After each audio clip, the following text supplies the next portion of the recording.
जय माता दी। माँ दुर्गा की दूसरी शक्ति ब्रह्मचारिणी की पावन कथा कठिन क्षणों में संबल देती है। माँ ब्रह्मचारिणी माँ दुर्गा की नव शक्ति का दूसरा स्वरूप ब्रह्मचारिणी का है।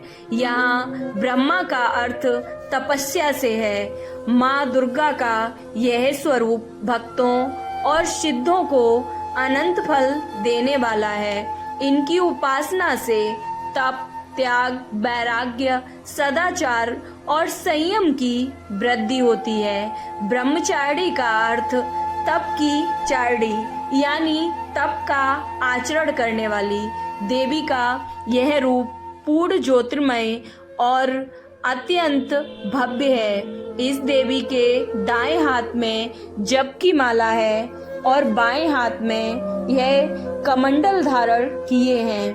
पूर्व जन्म में इन देवी ने हिमालय के घर पुत्री के रूप में जन्म लिया था और नारद जी के उपदेश से भगवान शंकर को पति के रूप में प्राप्त करने के लिए घोर तपस्या की थी। इस कठिन तपस्या के कारण उन्हें तपचारिणी अर्थात ब्रह्मचारिणी नाम से अभिहित किया था।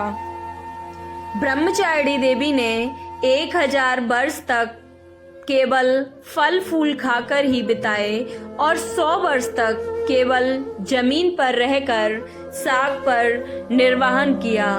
कुछ दिनों तक कठिन उपवास रखे और खुले आकाश के नीचे वर्षा और धूप के घोर कष्ट सहे।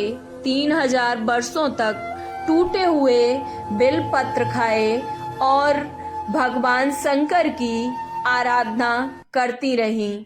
इसके बाद तो उन्होंने सूखे बेलपत्र खाना भी छोड़ दिया।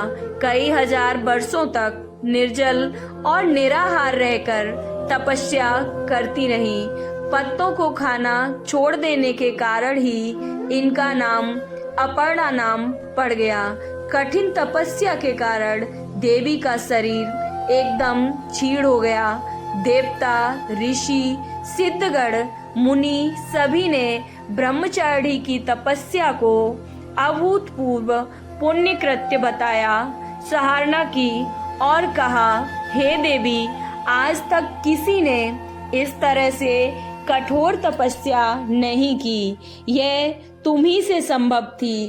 तुम्हारी मनोकामना पूर्ण होगी और भगवान चंद्रमौली शिव जी तुम्हें पति रूप में प्राप्त होंगे।